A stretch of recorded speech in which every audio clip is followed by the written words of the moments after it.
주 안에 살아가는 기쁨이 얼마나 큰 행복이고 축복이고 능력인지를 이 시간 이 찬양을 통해 우리가 믿음으로 결단했으면 합니다. 우리 힘있게, 어쩌면 내 자신과 세상을 향해 확신 있는 찬양으로 한번 고백하겠습니다.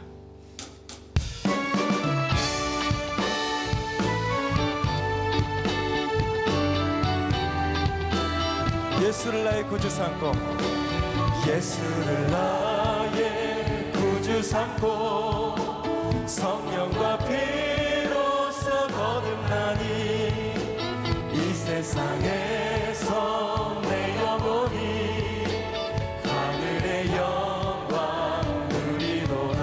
아멘. 이것이 나의 간증이요 이것이 나의 찬송일세. 나 사는 동안 끊임없이 구주를 찬송하리. 온전히 주께, 온전히 주께 맡긴 내 영, 사랑의 음성을 듣는 중에 천사들 왕래하는 것과 하늘의 영광 누리로다. 이것이 나의 간증이요 이것이 나의 찬송일세.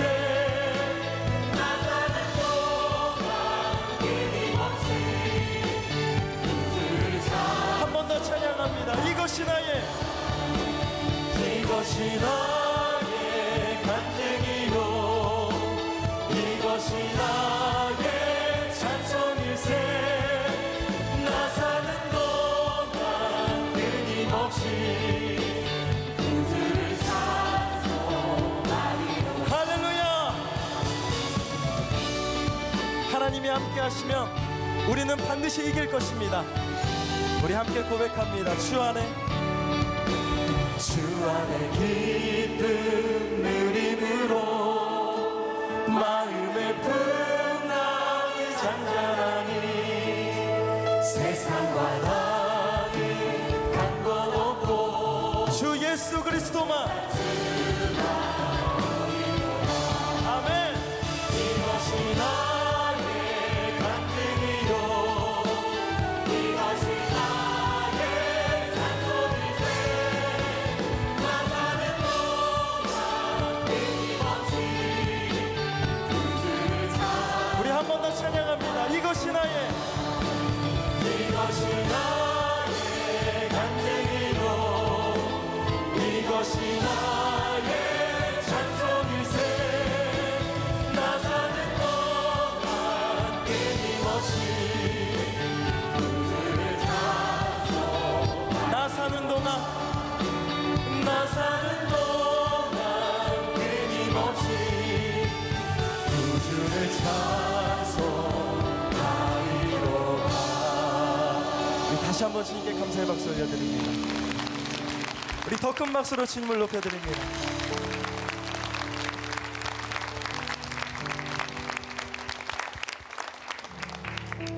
우리가 방금 찬양으로 고백했던 것처럼 내 평생 살아가는 동안 하나님만 바라보겠노라고, 하나님의 은혜가 아니면 한순간도 살 수 없는 연약한 존재임을 이 시간 고백하면서 우리 주님을 의지하는 찬양, 이 고백으로 한 번 더 나아갑니다.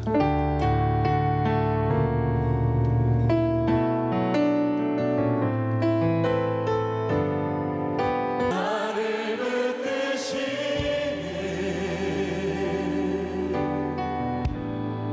하나님의 은혜. 고백합니다. 나를 지으시니가, 나를 지으시니가 하나님, 나를 부르시니가 하나님, 나를 보내시니도 하나님. 주님이 그 나라에 이를 때까지 순례의 걸음 멈추지 않으며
지난주는 설 명절이 껴있는 한 주였는데요. 어떻게 다들 행복하게 지내셨습니까? 안 싸우셨죠? 즐겁게 보내셨죠? 저는 올 설 명절에는 두 아들과 두 며느리와 함께 했는데 정말 어색하더라고요.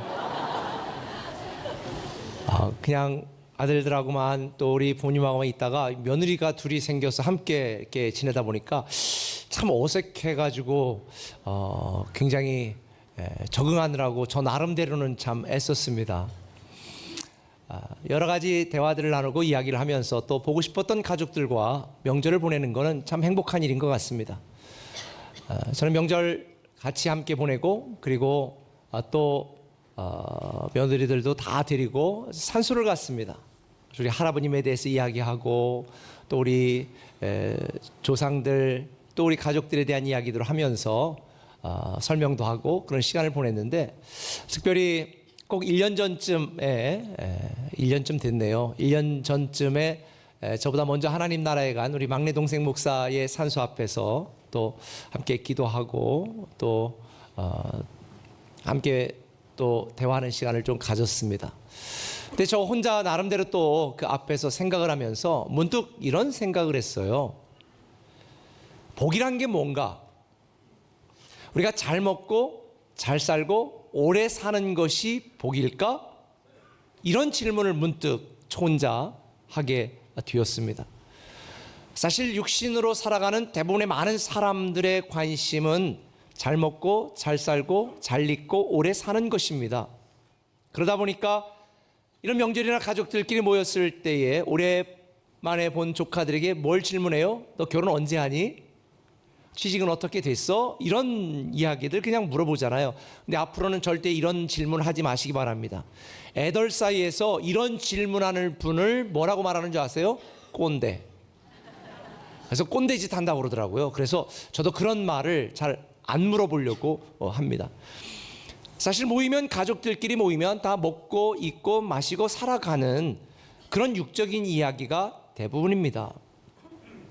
그러다가 갑자기 동서가 참나 전화가 왔네. 그리고 딱 드는데 평소에 자기가 갖고 싶었던 명품 가방을 딱 들고 거기서 전화기를 꺼낼 때 우리 남편은 저런 것도 안 사주는데 갑자기 분노가 확 일어나는 경험을 한 분들은 우리에게는 없겠지만 그런 분들이 종종 있다고 그러더라고요.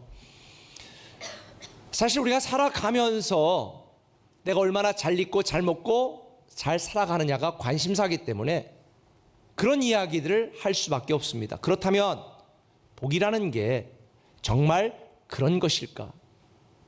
저는 이런 생각을 하고 이런 질문을 던져보았습니다.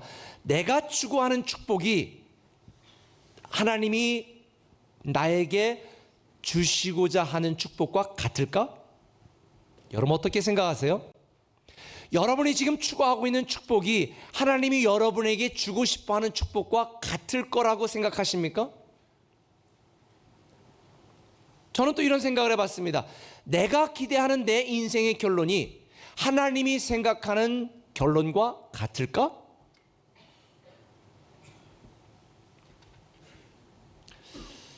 저는 이번 설 명절을 지나면서 이런 생각을 했습니다. 축복의 기준이 달라야 된다. 하나님의 자녀와 세상 사람들과는 생각하는 축복의 기준이 달라야 된다라고 저는 생각을 했습니다. 알다시피 제가 설명을 드린 것처럼 이 축복이라고 하는 이 복이라고 하는 단어를 영어 성경에서는 blessing이라는 단어를 사용합니다. blessing이라는 단어는 blood, 피라고 하는 뜻을 가진 blood라는 단어에서 파생되어 같은 의미를 지니고 있는 거 아시죠? 대체 왜 성경에서는 축복을 피에서 시작했을까? 근데 성경은 뭐라고 말합니까? 피 흘림이 없은즉 죄사함이 없다. 오직 예수 그리스도의 피로 말미암아 우리는 죄사함을 받고 예수 그리스도의 피로 말미암아 우리는 하나님의 자녀, 왕의 자녀가 되는 권세를 소유한 줄 믿으시길 바랍니다. 결국 성경이 우리에게 가르쳐주고 하나님이 우리에게 주고 싶어 하시는 축복은 하늘에 속한 신령한 복입니다. 영적인 복입니다. 예수로 피로 말미암아 왕의 자녀가 되고 하나님의 자녀가 되어지는 본질적인 복, 이 복을 하나님은 우리에게 주시기를 원하는데 우리는 끊임없이 육적인, 육신적인, 잘 먹고 잘 살고 오래 사는 복을 기대하고 바라고 있습니다. 제가 여러분에게 한 가지 질문해 볼게요. 여러분들이 정말 여자애 나가지고 내가 생각하는 이런 옷을 입히면 너무 예쁠 거야. 그리고 이런 음식 먹이고 머리핀은 이렇게 하고 이렇게 하면 너무 인형처럼 예쁠 거야. 그걸 한번 해보고 싶어서 딸나신 분 계세요?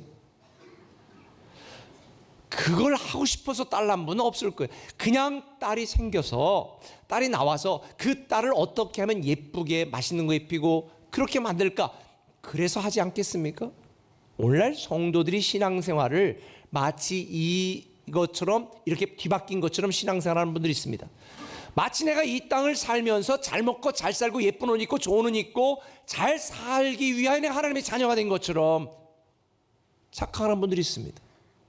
그러나 하나님이 저와 여러분에게 복을 주시고 육신적으로 잘 먹고 잘 살고 오래 사는 복을 주시는 것은 우리가 하나님의 자녀이기 때문에 주는 육적인 보너스일 뿐이지, 그게 우리를 구원하고 우리를 창조하고 우리를 왕의 자녀로 삼아주신 궁극적인 목표와 목적이 아니라는 것입니다.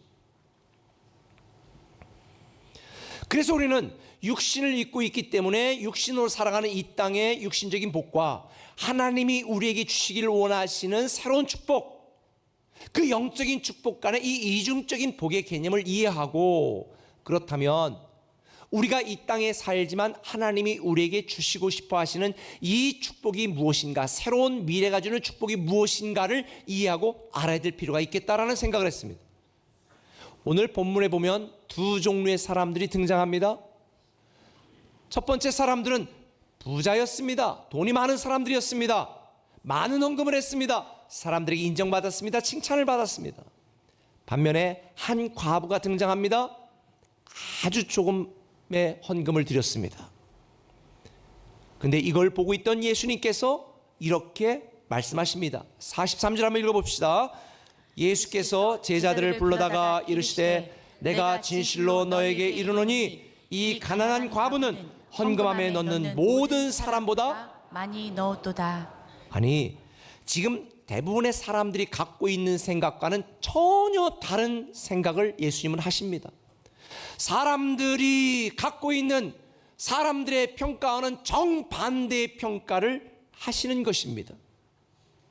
저는 여기에서 굉장히 중요한 사실을 한 가지를 깨달았습니다. 흔히 우리가 생각하는, 세상에서 우리가 기대하고 받는 복은 내 욕심, 내 생각, 내 기대대로 다 잘 되는 것입니다. 그런데 우리에 대한 하나님의 복의 기준은 무엇일까? 제가 깨달은 첫 번째 말씀입니다. 그것은 달라진 기준이 축복이다라는 것입니다. 한번 따라합시다. 달라진 기준이 축복이다. 저는 본문 말씀을 묵상하면서 너무 은혜를 받았습니다. 달라진 기준이 축복이라는 사실이 저를 굉장히 행복하게 만들었습니다. 오늘 본문 41절, 42절을 같이 읽어봅시다. 예수께서 헌금함을 대하여 앉으사 무리가 어떻게 헌금함에 돈 넣는가를 보실세.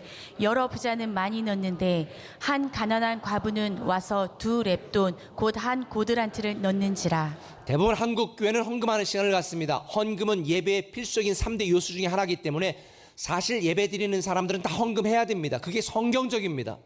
그러다 보니까 한국 교회는 다 헌금을 걷습니다. 근데 저는 목회를 처음 시작하면서부터 시작해서 헌금을 걷지 않고 자율적으로 들으실 때 원하는 분들만 드리도록 제가 그렇게 했습니다. 이 말은 헌금을 하지 말라는 얘기가 아닙니다. 헌금은 세금이 아닙니다. 하기 싫은데 억지로 하거나 다른 사람들의 눈치가 보여서 부담스럽게 하는, 이건 헌금이 아닙니다. 아무리 사랑하는 사람 사이라도 강요되고 억지로 하는 사랑은 폭행입니다. 저는 우리가 드리는, 하나님께 드리는 헌금은 내가 하나님을 사랑하여 준비하여 드리는 예물이라고 성경은 가르쳐주고 있기 때문에 하나님을 사랑하여 드리는 예물을 강요하거나 억지로 드리게 하는 것은 영적 폭행 중의 일부라고 저는 생각을 합니다. 물론 우리 교회에서 매달 마지막 주에 이웃을 돕기 위한 착한 헌금을 하는 시간은 있습니다. 물론 이것도 부담스러운 분이 있을 것입니다. 그래 제가 새가족이나 개인적으로 후원하는 분들은 안 하셔도 된다고 광고하는 이유가 여기에 있습니다. 우리가 그렇게 하는 이유는 함께하면 더 풍성해지기 때문에, 더 많이 이웃들을 섬길 수 있기 때문에 하는 것뿐이지 강요하거나 부담을 주기 위한 것은 전혀 아닙니다. 안 하셔도 전혀 관계없습니다. 그런데 제가 교회 들어오는 입구 헌금함에 제가 매주마다 저분이 헌금을 하는지 안 하는지 지켜보고 있다면 여러분 어떡하실 거예요? 헌금을 쓰려고 하다가 지갑을 열고 1,000원짜리 넣으려고 하다가 목사님 보고 있으니까 10,000원짜리를 바꾸고, 10,000원짜리 넣으려고 하다가 목사님 보고 있으니까 50,000원짜리 바꾸고, 아마 이러지 않겠어요? 제가 매주마다, 어쩌다가 아니라 매주마다 헌금함 앞에서 헌금하는 사람을 지켜보고 있다면 아마도 목사가 헌금하는 거 감시하는 거야. 꿈에게는 참 이상한 교회야. 그리고 아마 욕하고 비난할 것입니다. 그런데 예수님 당대는 제사장들과 서기관 이런 사람들이요, 백성들이 성전에 들어 헌금하는 것을 주시해서 보았습니다. 그들의 신앙 교육을 위해서도 보았습니다. 그런데 여기에서 한 가지, 열왕기상에 보면 성전에서 사용하는 모든 기물은 노스로 만들어라 그랬습니다. 그렇다면 예수님 당시에도 헌금함은 뭐로 만들었을까요? 노스로 만들었습니다. 그런데 지금은 종이가 발명된 지 얼마 안 되니까 지폐가 있지만 예수님 당시와 중세 이전에는 모든 돈은 다 동전이었습니다. 금화, 은화, 동전이었습니다. 그런데 들어올 때 사람들이 지켜보고 있는데 이 금화나 은화 무거운 거를 딱 집어넣으면 무슨 소리가 날까요? 릉그렁 이런 소리가 나겠죠. 그런데 10센트라든지 뭐 15센트라든지 이렇게 랩돈 같은 아주 조그만 돈 딱 넣으면 무슨 소리가 날까요? 땡그랑 나겠죠. 혹시 여러분 라스베가스 가보셨어요? 마카오 가보셨어요? 저도 가봤거든요. 그런데 지나가는데 갑자기 막 25센트와 큰 동전이 딱 나오는데 우두두두두두 막 말 달리는 소리처럼 막 나는 거예요. 제가 했다는 얘기가 아니라 봤다는 얘기예요. 그런데 이쪽에 한쪽에서는 그 미국 돈으로 10센트나 이렇게 조그만 돈이 있어요. 그게 나오는데 그건 따다다다다다다 무슨 소총 소리처럼 나. 근데 이쪽에 20센트는 두두두두두 이렇게 나. 그러니까 노세에 큰 돈을 넣는 사람들은 댕그렁 소리가 나니까 많은 헌금을 하는 부자들은 어떻게 했겠어요? 사람 쳐다보면서 야, 저 사람 헌금 많이 하네. 어깨 으쓱으쓱하고 다니고. 땡그랑하고 립돈이나 조금 헌금하는 사람들은 헌금하고도 민망해서 도망치듯 빠져나오지 않았겠습니까? 그런데 이렇게 헌금하는 것을 지켜보고 있던 주님께서 헌금하는 사람들의 모습을 보신 후에 43절에 보니까 이렇게 제자들에게 말합니다. 예수께서 제자들을 불러다가 이르시되 내가 진실로 너에게 이르노니 이 가난한 과부는 헌금함에 넣는 모든 사람보다 많이 넣었다. 액수로 계산해 보면 아주 작은 돈입니다. 당시 노동자 하루의 품삯이 한 데나리온이었는데 한 데나리온을 오늘날 10만 원으로 친다고 하면 두 랩돈은 1,570원 정도밖에 안 되는 아주 하찮은 돈입니다. 사람들이 댕그렁 금화 은하 많은 헌금을 부자들이 했습니다. 그때 가난한 가부가 가지고 1,570원 정도 되는 1,600원 가까이 되는 동전 두 개를 땡그라고 넣었을 때 얼마나 민망했을까. 그런데 주님의 평가는 사람들의 생각과는 전혀 달랐습니다. 이 가난한 과부가 지금까지 헌금한 사람들 중에서 가장 많이 했다. 액수로만 따진다면, 크기로만 따진다면, 값어치로만 따진다면 말도 안 되게 작은 거 있지만 주님의 기준은 달랐습니다. 이 여인이 가장 많이 헌금했다. 저는 여기서 너무 은혜를 받았습니다. 달라진 기준이 축복입니다. 만약 여러분들이 오늘 헌금하지 않고 온 분들은 다 비난을 받아야 된다라고 말한다면 어떻게 민망해 이 자리에 앉아 있겠습니까? 헌금을 많이 한 분들만 주님이 칭찬하신다면 돈 없는 분들은 어떻게 하겠습니까? 그런데 주님의 기준은 다릅니다. 세상 사람들과 다릅니다. 할렐루야. 이 달라진 기준이 우리에게 새로운 미래가 주는 축복인 줄 믿으시길 바랍니다. 왜 그랬을까요? 44절에 보니까 주님은 이렇게 말합니다. 그들은 다 풍족한 중에서 넣었거니와 이 과부는 그 가난한 중에서 자기의 모든 소유 곧 생활비 전부를 넣느니라. 여기서 생활비라고 하는 헬라어 단어는 비오스라는 단어인데 생명, 인생이라는 뜻이 있습니다. 부자들은 자기가 가진 많은 돈 중에 일부를 드렸을 뿐입니다. 근데 이 여인은 자기의 생명을 드렸습니다. 자기의 인생을 드렸습니다. 자기의 삶을 드렸습니다. 자기의 전부를 드렸습니다. 사람들의 기준과 주님의 기준은 너무나 달랐습니다. 사람들은 드리는 헌금의 액수나 크기를 봅니다. 근데 주님은 왜 드렸는가? 어떤 마음으로 드렸는가? 그 마음의 중심을 보시는 것입니다. 그러므로 내가 돈이 없다고, 많은 헌신을 하지 않는다고, 능력이 없다고 기죽을 이유가 없습니다. 달라진 기준이 축복인 줄 믿으시면 아멘. 세상에 많은 사람들은 그가 가진 외모를 보고 판단합니다. 외모를 기준으로. 그런데 하나님은 우리의 마음의 중심을 보시고 판단하십니다. 우리에 대해 이처럼 달라진 주님의 기준이 새로운 미래가 주는 축복입니다. 그래서 사무엘상 16장 7절에 보면 여호와께서 사무엘에게 이르시되 그의 용모와 키를 보지 말라. 내가 이미 그를 버렸노라. 내가 보는 것은 사람과 같지 아니하니 사람은 외모를 보거니와 나 여호와 하나님은 뭐를 보신다? 중심을 보신다.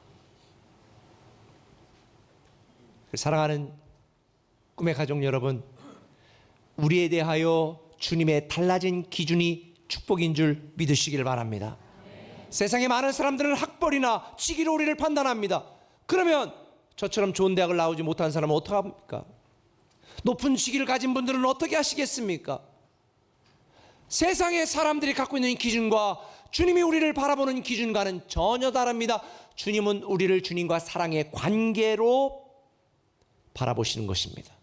지난주 말씀드린 것처럼 세상에 많은 사람들은 내가 무슨 얼마나 엄청난 업적을 남겼느냐, 이걸 기준으로 그 사람이 괜찮은 사람이다, 능력 있는 사람이다, 그렇게 판단하고 평가합니다. 그런데 주님은 그렇게 하지 않습니다.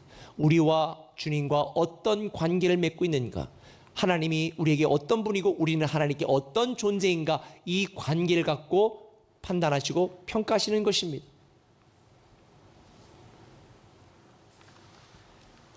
달라진 기준이 새로운 미래가 주는 축복입니다. 만일 저와 여러분들이 우리에 대하여 이렇게 달라진 기준이 우리가 누릴 수 있는 새로운 미래가 주는 축복이라는 걸 믿는다면 우리 또한 이 달라진 기준을 따라 살아야 되지 않겠습니까? 베드로 사도가 기도 중에 환상을 보았습니다. 사도행전 10장에 이 이야기가 소개되고 있습니다. 율법에 금했던 수많은 부정한 짐승들이 보자기에 쌓여 내려옵니다. 하나님이 뭐라고 말했습니까? 이거 네가 먹어라.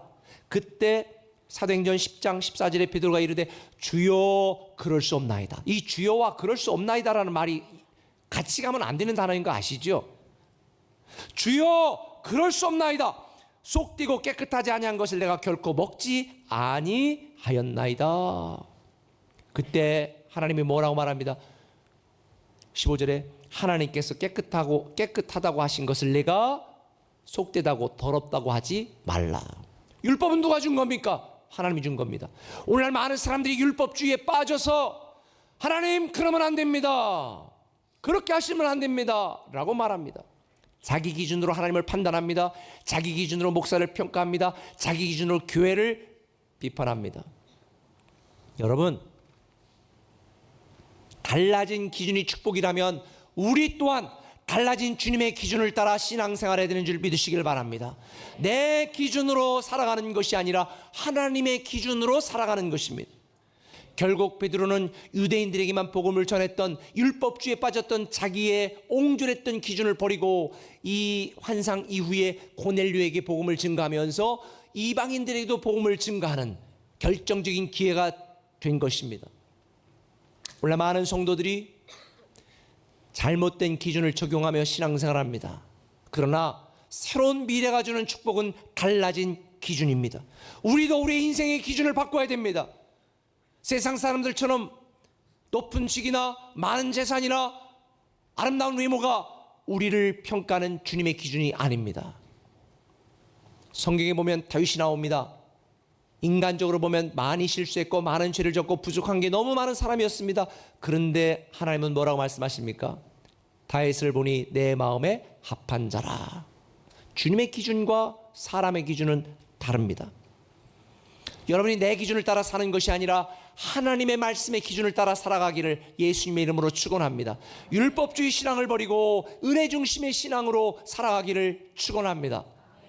저에게 많은 영향력을 주었던 존 맥스웰 목사님이라는 분이 계신데요, 그분이 이런 이야기를 했습니다. 사람들이 꿈을 이루지 못하는 단 한 가지 이유가 있다면 그들이 생각을 바꾸지 않고 결과를 바꾸려고 하기 때문이다. 생각의 방식을 바꿔야 되는데 사람들은 생각의 방식을 바꾸지 않고 결과만 바꾸려고 합니다. 여러분들이 여러분의 자녀에 대한 결과를 바꾸기를 원한다면 자녀들을 바라보는 여러분의 생각을 바꿔야 되는 것입니다. 달라진 주님의 기준이 축복입니다. 우리는 이 달라진 주님의 기준을 따라 살아가는 저와 여러분 되시기를 예수님의 이름으로 축원합니다. 할렐루야. 제가 본문을 묵상하면서 은혜 받은 게 또 한 가지가 있습니다. 그건 이겁니다. 달라질 평가가 축복이다 하는 것입니다. 한번 따라 합시다. 달라질 평가가 축복이다. 오늘 본문 38절 한번 읽어볼까요? 같이 읽습니다. 예수께서 가르치실 때에 이르시되 긴 옷을 입고 다니는 것과 시장에서 문안 받는 것과 회당의 높은 자리와 잔치의 윗자리를 원하는 서기관들을 삼가라. 예수님 당시 사람들을 평가하는 기준 중에 하나가 뭐냐면 의복이었습니다. 지금도 마찬가지죠. 저는 가운을 입고 설교하지 않습니다. 그런데 심지어 교회에서조차 많은 사람들이 성직자와 평신도를 가르는 기준으로 의복을 삼습니다. 제가 뭐 가운 입고 설교하는 걸 비난하는 게 아닙니다. 세상에서도 마찬가지입니다. 특별한 경우에 항상 의복으로 그들의 지위를 평가합니다. 앉는 의자의 배열로 그 사람들의 서열을 정합니다. 그래서 당시의 서기관들은 긴 옷을 입고 다니는 것을 자기들의 지위와 재력의 상징으로 여기고, 그런 사람들을 보면 일반 사람들이 굉장히 존중하고 높이고 그들을 우러러보았습니다. 그런데 주님께서는 이렇게 말하는 겁니다. 그들을 삼가라. 사실 인간적으로 이해가 되지 않아요. 왜냐하면 아니 높은 지위에 있는 사람들과 친하고 돈 많은 사람들을 가까이 해야 나에게 뭔가 떡고물에도 있는 거 아니겠어요?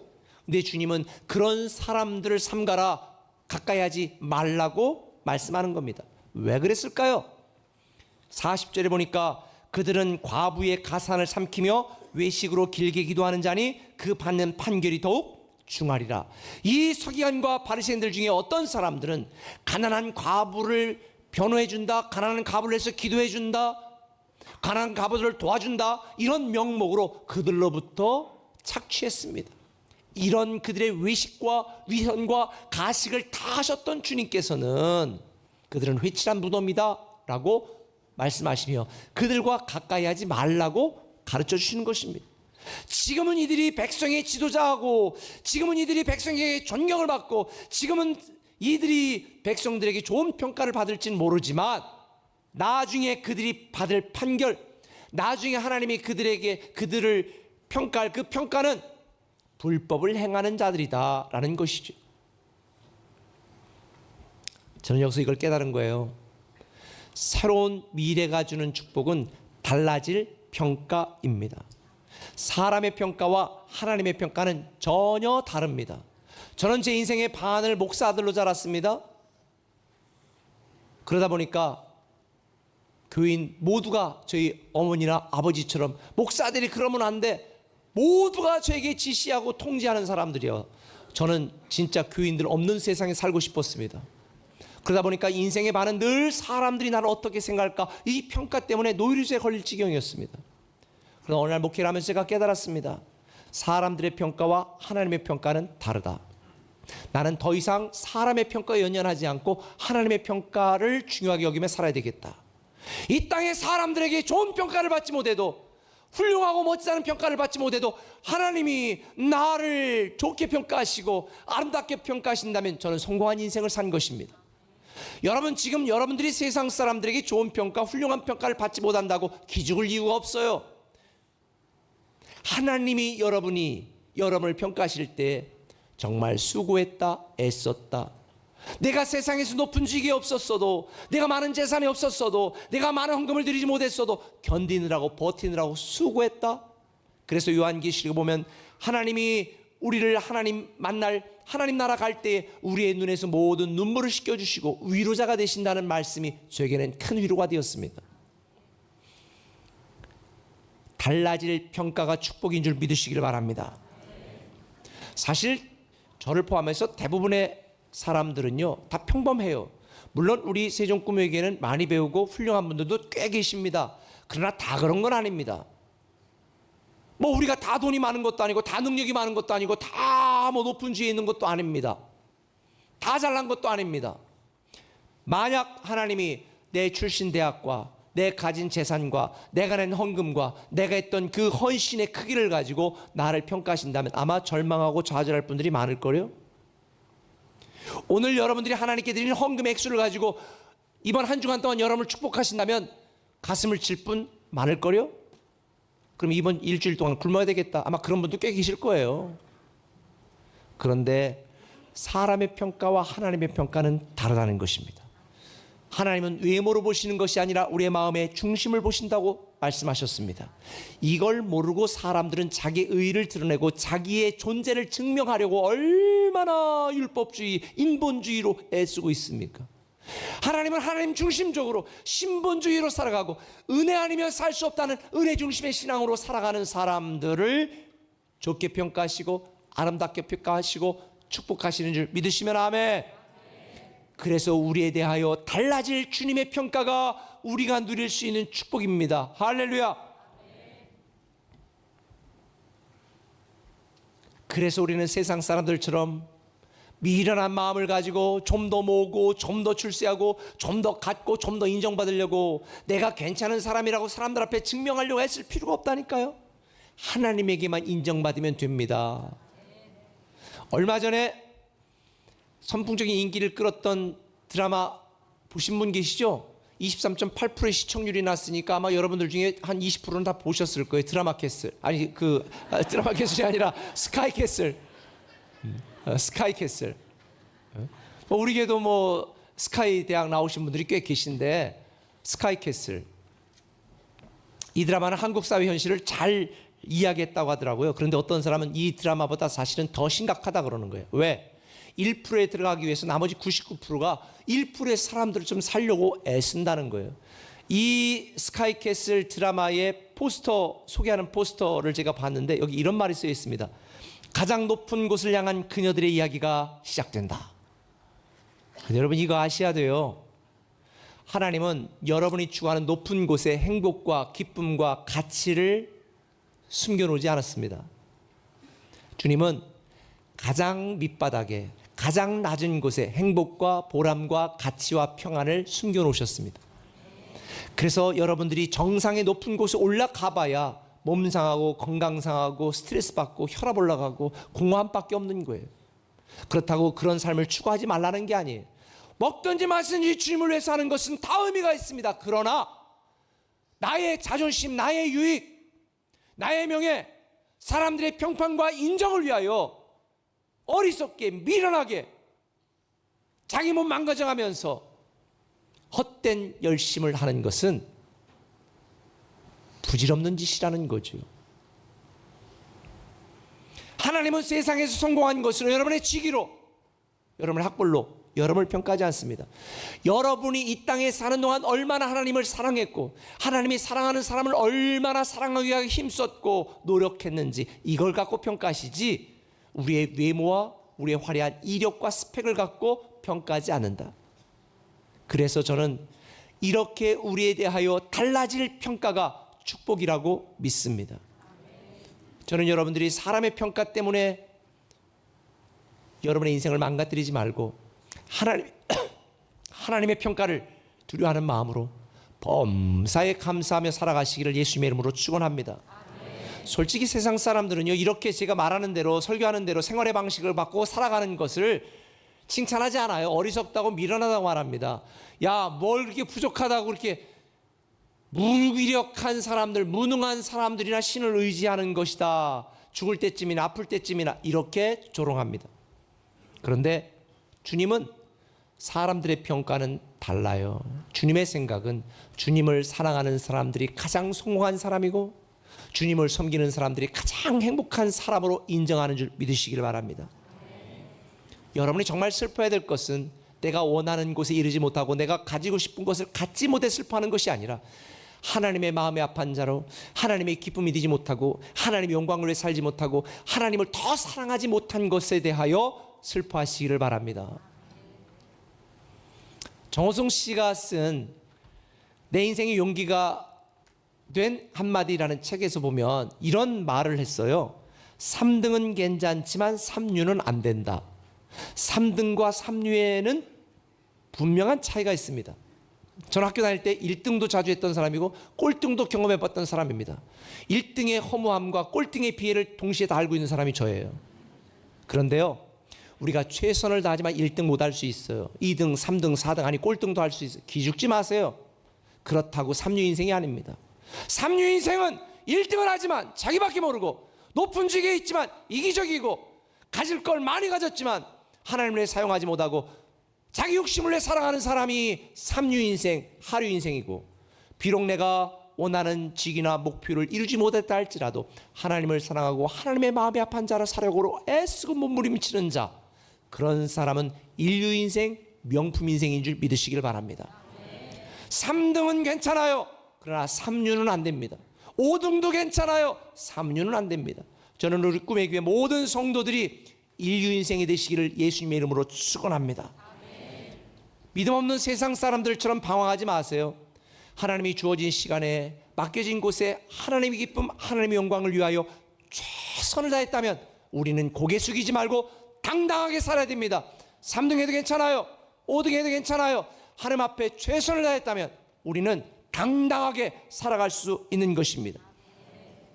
세상 사람들 앞에 내 존재, 내 능력을 증명하려고 애쓸 필요 없습니다. 하나님을 사랑하고 하나님에게 인정받을 그 기준을 따라 살아간다면 우리에 대한, 저에 대한 하나님의 평가는 반드시 달라질 것이고 이 달라질 평가가 축복인 줄 믿으시면 아멘. 저는 여러분들이 이 새로운 미래의 축복을 누리시기를 예수님의 이름으로 축원합니다.